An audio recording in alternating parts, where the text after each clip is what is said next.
Hi, and welcome to Stimming and Stilettos with Dr. Tasha. And of course, I bring you the best guests because that's what I do. And today is no different. So today we have Kimberly Clark. Oh my gosh. And so, of course, you guys know I stalked LinkedIn and I stalked Kim. and she said yes. And I actually think I saw you somewhere. I don't know what you were what show you were on, or what podcast you were on, or what thing you were doing. I think I saw a video of you someplace doing something, and I was like, I want her on my show. I don't know where you were, but I think I saw a video of something. It might have been the Fab for Stems magazine cover. Oh, I think that's what it was. I think that was what it was. And that was the catalyst, but I saw you on a video before then. I don't know what it was, but I'd seen you on a video before then, and then I saw you on the cover of the magazine, and I was just like, right, I got to do it. And so, you gotta talk about this, the how you got on the cover of the magazine. But before then, hey. Yes. Thank you so much for having me. Yes, I am Kimberly Lane, Kim or Kimberly Lane Clark. It just kind of depends on the day when I say Kim or Kimberly Lane Clark. But I always put the Lane Clark on the end of there. But, I am really happy to be here, and thank you so much. And I am just always honored to, I don't know. I always sit and sometimes think like how surreal it is for me to even be in this space. Because there's so many other awesome women that have really paved the way. So I'm excited to be here. So thank you. You're absolutely welcome. We were just talking a little bit offline, but I do this because I'm a Black woman in STEM, and I really wanted to give other minority women or women of color, Black women, an opportunity to tell their stories. I mean, because we don't. Right. And so I love it when I can sit and talk to another sister and say, hey, I'm rooting for you.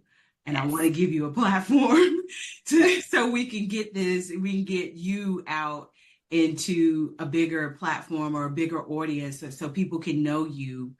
I mean, let's do it. Like, I get so much joy in seeing you guys. So whenever I can, like, I'm about it. So I'm so happy to see you, happy to get to know you, happy to get to talk to you, happy to give you a platform to tell your story. So that's what I do. Yes. Well, thank you again. Thank you again. And I'm excited to be here. All right. To that end, Kim, tell us your STEM story. Oh my goodness. I've been eager to say this and I guess and speak to this because I think back as how my STEM story started, really ever since I've been a little girl, to be honest. And at that time, we really didn't call it STEM per se. We really didn't say what it is, but it's always been STEM.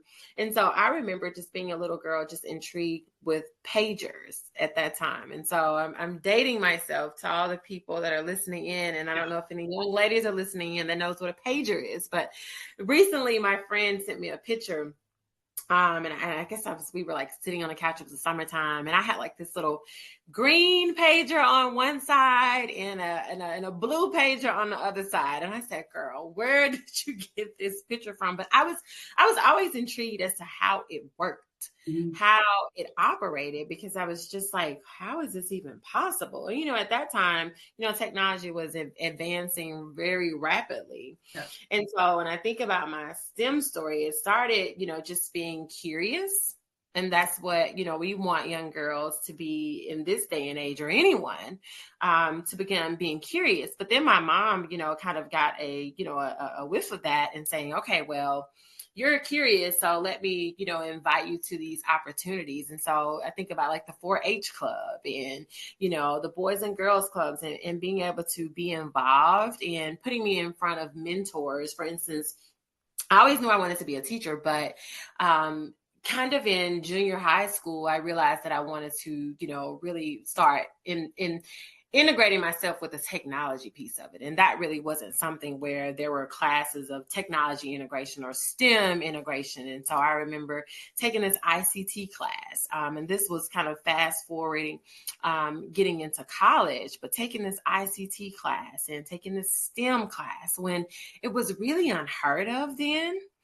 But, I started to just get intertwined with all of these kind of pieces when we're thinking about STEM. And ultimately, I didn't know then, but now I know that it really just kind of sparked my curiosity into what I'm doing right now. And so fast forward to how I kind of got involved with the STEM world and things like that is I got a role in the school district in Texas. And so they were the first K through 12 STEM district in the state of Texas. And really the catalyst for a lot of STEM schools. And so this was a phenomenal school, and I still love it to this day. And so we had a STEM team.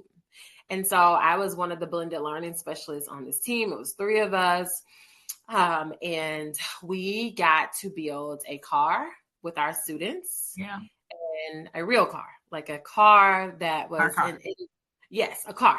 And we partnered with this organization. It's called the Flying Classroom. It was a guy that was a pilot, an African American guy that was a pilot, and he thought that he really wanted to bring this, type of opportunities to life to other students. And so we got involved with him, and our students first built a car, and then we built a plane. And so this plane actually was meant to fly over Nicaragua, where it was with the Wings of Hope. And these students started with an engine and built it from start to finish. It took them about 8 or 9 months. But my part in all of this role was to bring in the integration of technology, bring in the integration of blended learning within these focuses, within these project-based learning pieces. And so within that, we also, implemented computer science. And that's kind of how I got, and I don't want to say claim to fame or anything like that. But, I kind of got it where I was starting to integrate computer science into the classrooms of teachers and just starting to teach about it. Because at that time, we really were not, I guess at that time, not sure that computer science could be taught to everyone, which we know it can be. But, that was one of kind of the pieces. So that's kind of my STEM story all bunched into one, but it's so many different pieces of to how I met this person and how I networked with this person and how my mom, introduced me at an early age. So it's so many different pieces that I always tell folks that will kind of get you to the path that you're trying to go on. Yeah.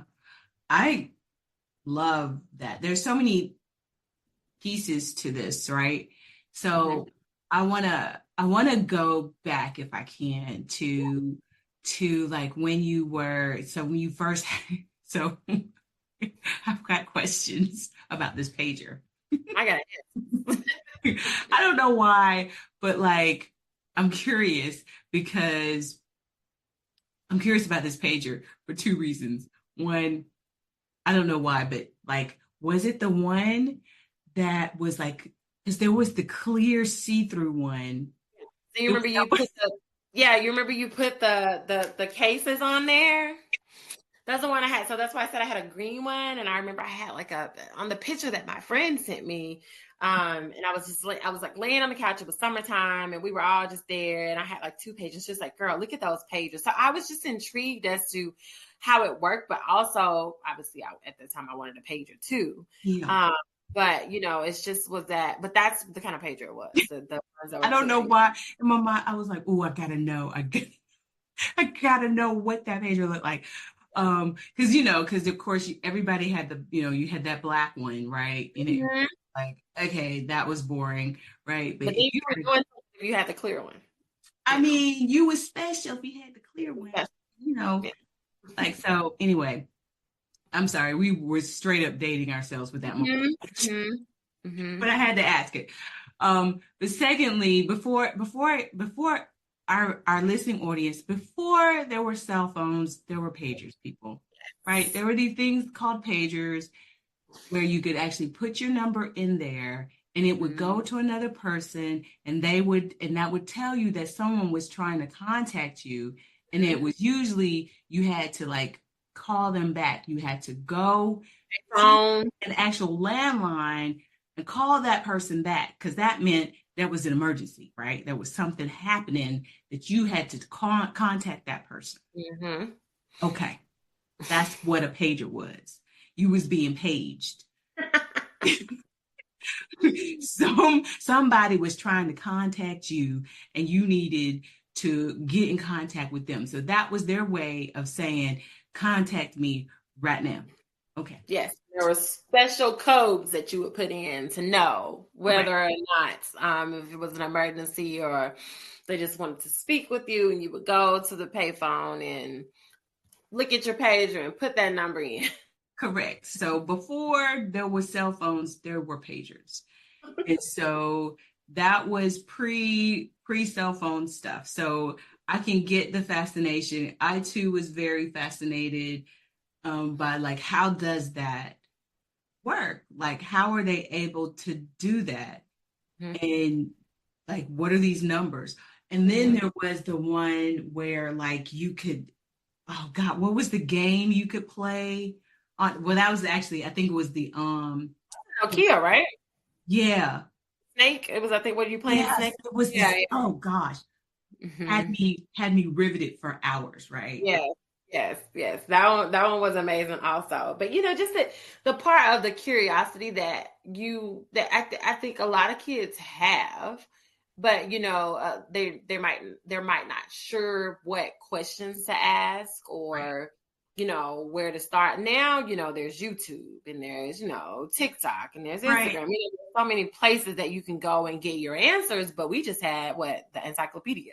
Right. But I mean, and just the and when you think back on how it was moving faster, but not as fast as it is now. Like you can go right to YouTube and somebody's already got the answer up and it's been up for like 2 months, and you're like, wow, I just had this. Okay. Right.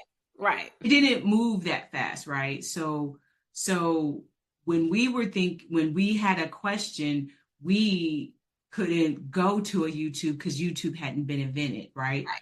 So like it just wasn't what it is today. So um I don't know. You guys are so, I mean, my listening audience is just so don't understand how fast information is moving. It is even moving faster than we are even thinking.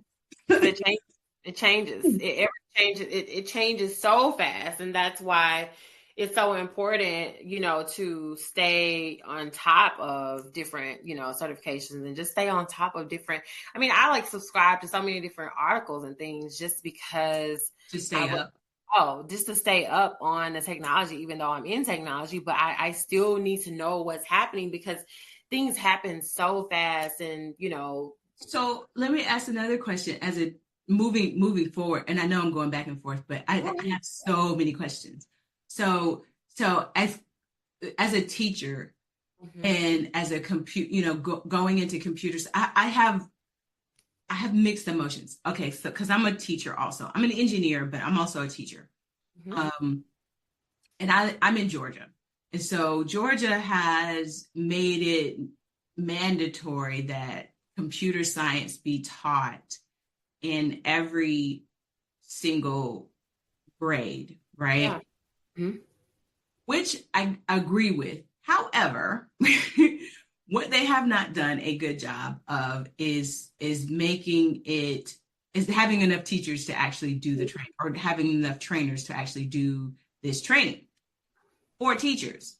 And so, how are you going to mandate that it be taught in every single grade when you don't have enough certified teachers in computer science to actually do the training or do the teaching of set? It's like, how is this even going to happen? Yeah. So it's like you're mandating something that you haven't prepared for. And this is actually supposed to happen by I think they said, well, it was supposed to be 20. First off, it was supposed to happen during COVID, right? So of course they moved it off. Yeah. Okay. So then, well, it was supposed to be, yes, it was supposed to happen during COVID. So then they moved it off to 2024, but then they started doing research and they realized that they didn't have enough certified teachers to even have trainers to do the thing, right? So then they Mm-hmm. started, like what do we need to do in order to have enough certified teachers and trainers and so on and so forth. And they realized they weren't going to have enough, right? So then they put it off to like 2025. They're still not going to have enough certified teachers because they don't have the interest from teachers to actually get the certification. Ah, You know, I see. so I think it's almost, and I think what is happening is that so now it's like you can't keep putting this off because you're by your own standards, own rules, like you're this thing is going to happen. So in my mind I'm like you're battling two things, right? There is a fear from Yes. teachers about the the the sort of computer science in Mm-hmm. general.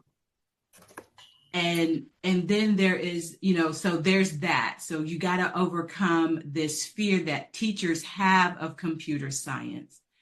And then once you overcome it, it's like what are the standards and what is the rigorousness of the courses that a teacher would have to take in order to get certified in it, to be able to teach this one course that the teacher or that the students have to take in every grade.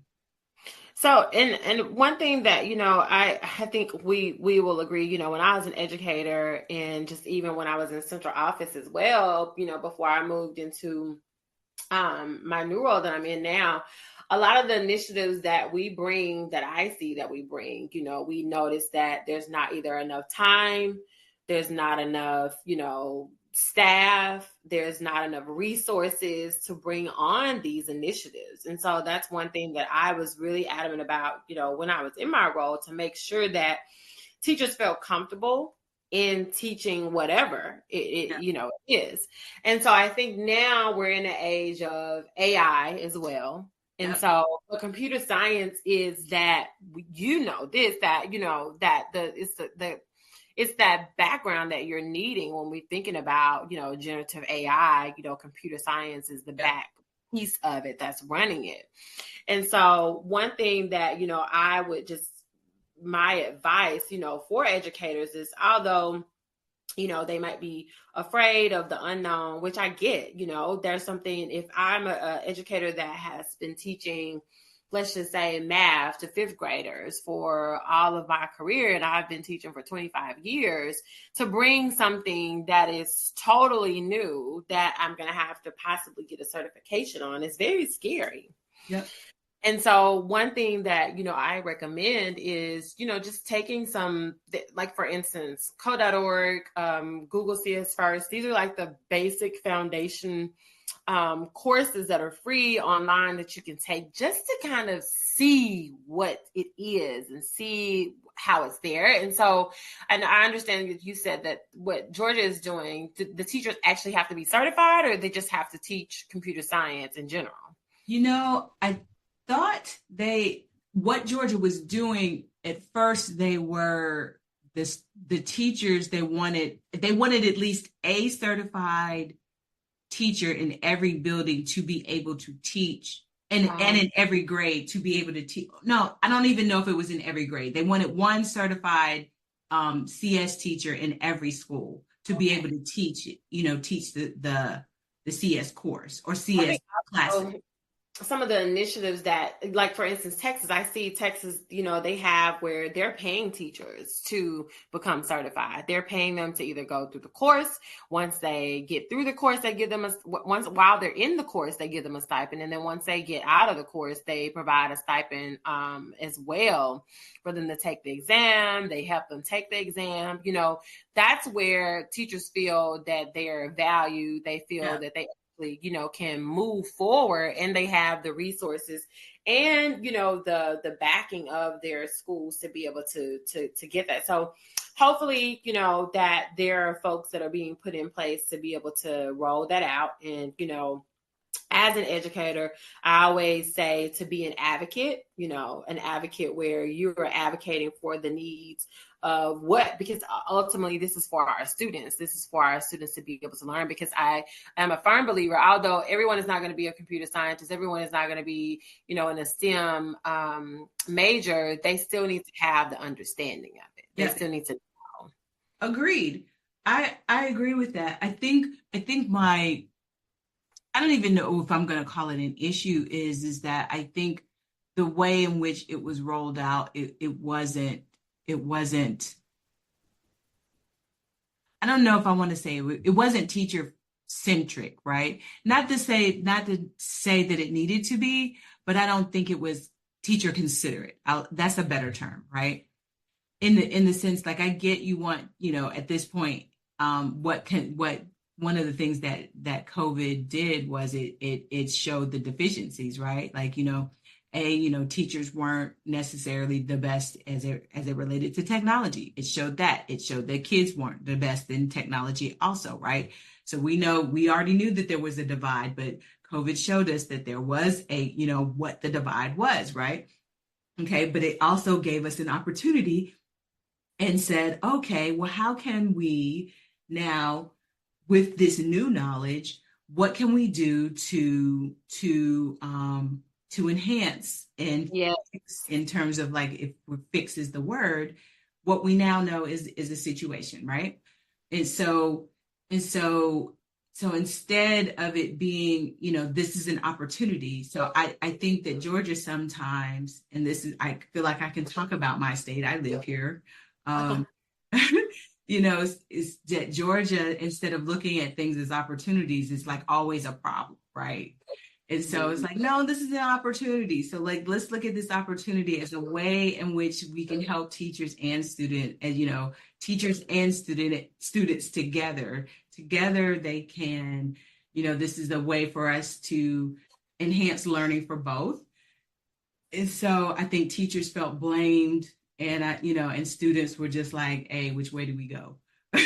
you know? And that's why, I always say, be an advocate for your students, be an advocate for it's for the teachers. When we think about the shift in the teacher's mindset, when we think about shifting, your own mindset, it's the way we have this problem that's being presented. We know that, during the pandemic, there were technology deficiencies quite throughout. One part, me being actually in, a role where I was the director of blended learning and then also a blended learning specialist. I really wanted to integrate technology in the classroom, but there was always really like a lack of time. And so, during COVID, we know that, obviously technology was a forefront of there. Those deficiencies were right there in front of us at all times. But one thing that I always just tell educators is that's why we can't stay stagnant into our little bubble, our little, piece, our little content area. We have to always try to go out and learn other things, because things like COVID happened. Yeah. And what about some of those educators that, and it's not a slight saying that educators are in their bubble, because that's what they know. I get it, because I stay in my STEM bubble. I stayed in that for so long. Yeah. But I noticed that I also needed to get into some of the core content. I needed to learn about like the science of reading. I needed to understand that. And so it goes both ways.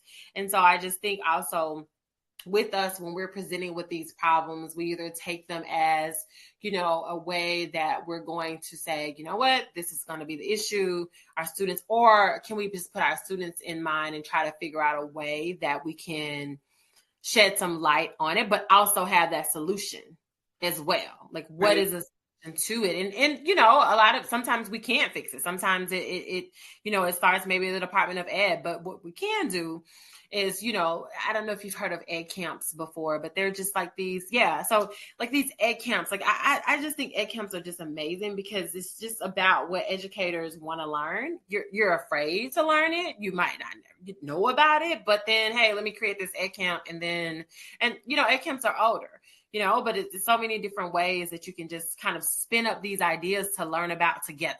Let's just kind of, take this and really just take an effort for everyone and just kind of the word that I'm looking for is lost in my mind.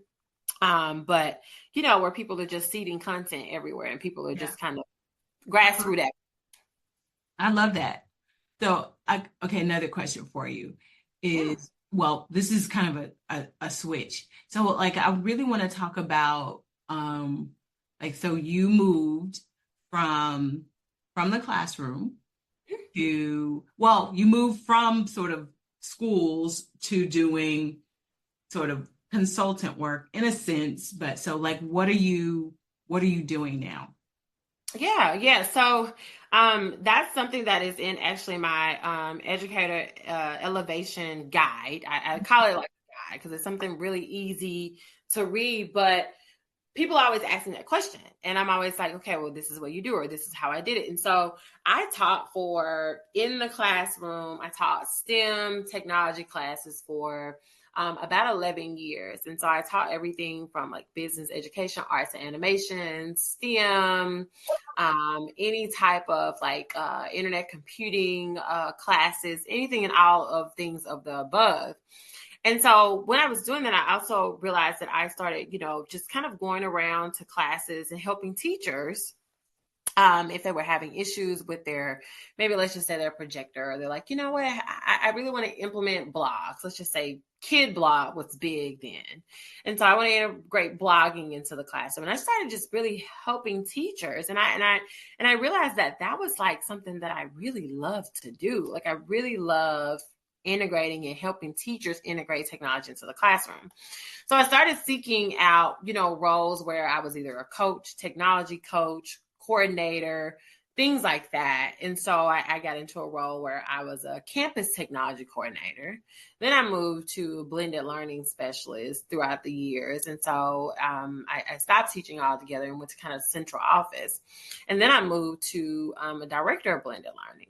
So within all of those, I what my mind was going through is how can I get to where I'm able, because I was seeing some of the things that you're saying, like the issues, or not issues, but things that have arisen that are not like, there's so many initiatives that teachers have, but then where's the training that goes into this? Like, who is that person making these decisions? So I was seeing this and I was like, okay, I got to get to where this person is so I can assist with this piece. And so that's how it became that. But then during the pandemic, and I always tell people this, and I don't know how crazy it sounds, but this is my truth. And I always believe in telling my truth.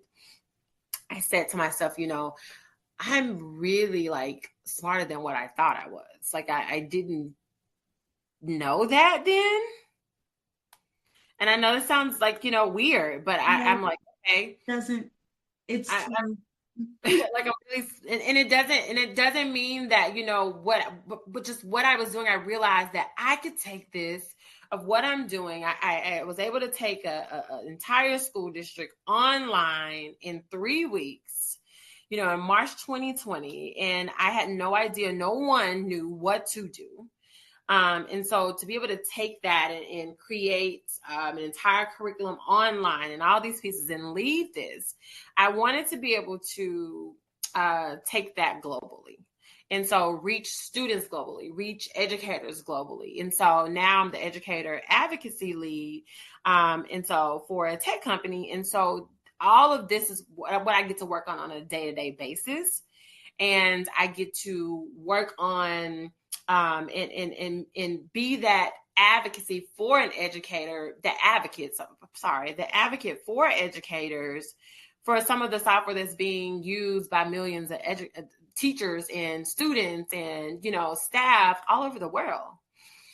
But it took time to get to those places. That was it was years 16, 17 to get to those places. But I think one thing that if I could kind of go back is if I knew how to network and shift my mindset per se early on. I don't think it would have taken me so long, but then again, I believe that every step you take is purpose in your life. So, I kind of go back on that, maybe it happened the way it was supposed to. Oh, I think you're on mute. Yeah, I agree with that. I think everything happens the way that it's Mm-hmm. supposed to happen and when it's supposed to happen. Mm-hmm. It happened when you were ready. Yeah. Yeah. When you were absolutely ready to take that step. That's when it showed up. That's when you were absolutely ready. You're like, you know what? This has appeared. I'm Yes. ready to walk through the door. I'm ready to walk out of this door. I'm ready to walk into this new reality. So that's when it happened. And one thing I will say during the pandemic, I don't know. You're right. And like I say, I toy with it all the time. I'm like, if I had known this, if I had known this. But like you're saying, where I am is where I'm supposed to be in it and how it played out. Because during the pandemic, I don't know if I would have been, I guess, have enough courage to take the necessary steps like I did during the pandemic. Yeah. If the pandemic never happened. Yeah, I look back on where I was during the pandemic. So I was saying to a girlfriend of mine, like I actually had two roles, two roles that I feel like were married to together to married to each other. And I look back on both of those roles. I'm not in either one of them right now, but I Mm-hmm. look back on those roles and I was like, those were the perfect roles for that time. Yeah. And I was the woman for the job then. And And I was like, I look back on him and I was like, there was nobody else that could do what I did mm-hmm. then, right? I was the perfect person for the role, right? I was in place, um, and there was nobody else that was going to carry us through. Mm. But when it was time to go, 2023 hit, and I was like, yeah, I'm done here.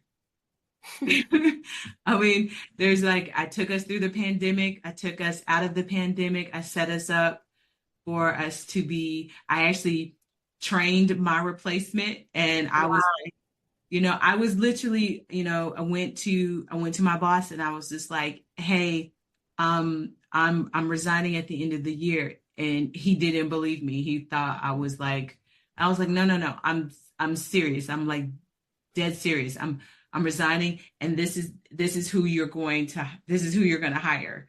And Wow. he was like, what do you mean? And I was like, because I've been training her like this whole time. Like she is my assistant, but Yes. she's also watched what I've done and she's had input into the decisions that have been made. So she knows what to do because she's had input into decisions have been made. So she's heard the conversation. She knows the drill, and she's had input. Like she has thoughts on what things she wants to do.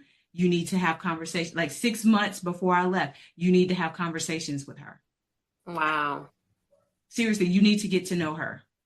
Like, no, can I invite her to our leadership meetings? Like, this is me. Can I start inviting her to the leadership meetings? And he was like, oh no, you're serious. Yes, I am serious. She is who you should hire. Seriously. Wow. So you took the initiative and you knew what was needed right there. And I think that's a prime example of what educators can do. Like you can take life in of your own narrative because that's what you did. Yeah, and true T, she's still there, and the team has grown. It is so I look at it now and I'm just like so proud. I'm like a proud mama because Ah, I look at the team and I'm just like, oh my God, it's so much. I'm like, it's so much better. And she was just like, she's like, you're not like jealous or like, I'm like, why would I be jealous? I'm like, I'm so proud of you. I'm like, it's like you took what what we did together. We built the foundation and you have rocked this thing out. Girl, do this thing. It's like, so yeah, I said, what I hope is that you have an assistant, somebody that you are now grooming, like we did, that you are bringing along so that when it's time for you to step aside, you that have that you person. you can hand it off to someone and leave it in good stead. Yes, yes. And that's how we should with anything that we have in life, like what we were chatting about before kind of we started, is that there is enough room, there's enough success to go around, and you can always have that protege. Yep. Um, that's there for them. Yes. So I know you have your own company. So tell us the name, what it's about, how it got started. You're doing your thing. Yes. Yeah, so and it's really now of just more just honestly just before I got into this role, it was more of where I did consultant. Now my purpose is to, because I realized that I was just so fortunate to be able to kind of move into the paths of my roles that I did. And I know other educators are so, excited or wanting to do that. They're wanting to think about like their next step. And so, Ask a Techno Girl was really, really thought of by some of my students a long time ago. Because the reason why is because they would call me the tech girl. When teachers would like come to the class and say, hey, at the time my name is Miss Lane. Hey, can Miss Lane, come here for a second. I need her to show me something. I can't send this attachment. I can't figure out how to, create this slide deck, on Google or whatever the case may be. And so in my students, I think in a graphic design class, they created, Ask a Techno Girl logo. And so this is a long time ago, literally like 15, 16 years ago, where they created this little person with these headphones. And so it has evolved. It has how I've evolved throughout the years. And so now it's just more of, just coaching educators, if they have questions. I created that guide, educator elevation, just so, because educators, I didn't know at the time to create a LinkedIn. Mhm. I didn't know that I could go to networking events, although it might have said for corporate. I didn't know that I could go to those events as well and, just try to network, whatever the case may be. It could have meant, even bringing someone to my classroom that was an entrepreneur that, if I'm doing a particular topic, whatever the case may be, at the time I didn't know that. So my, purpose now is to guide and just, be that kind of, I guess like a little person in your head saying, hey, you can do it, to be honest. Yeah. But before then, I did a lot of consulting before I got into this role, because I don't do any of that anymore, but I did a lot of consultants with school districts and things like that. But I don't do that anymore. My purpose now is just kind of evolved into just helping the educator and kind of figure out, what you want to do, whether it's, leveling up in education or moving outside of education. It's kind of up to you. Love it. Love it. Okay, so if people are looking for you and they are going to be looking for you, where where can they find you? Yeah, you can always find me on anything on I was about to say Twitter, but on X, formerly known as Twitter, it's Ask a Techno Girl. So it's AskATechno Girl. So Ask a Techno Girl on X, formerly known as Twitter, on Instagram, Ask a Techno Girl, and then LinkedIn, you can just find me under my name. And then my website is www.askatechnogirl.com. So anything that's Ask a Techno Girl, you can find me on any social media platforms. I don't have a TikTok under Ask a Techno Girl.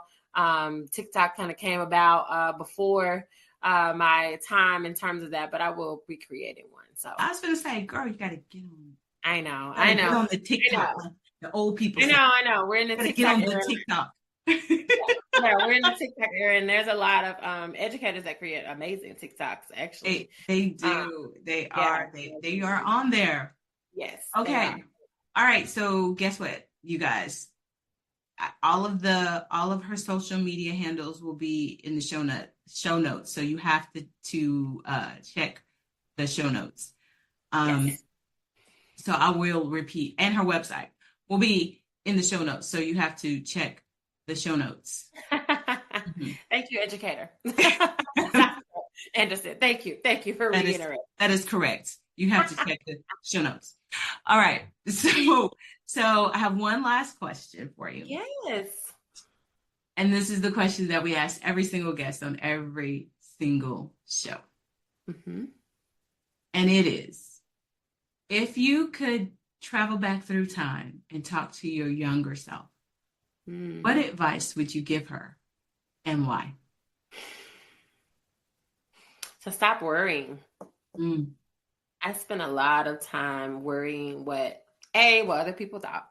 mm, B, how just I did not live in that moment. I lived as if, how do I function in the future, which I should have lived in that particular moment because it passes you by.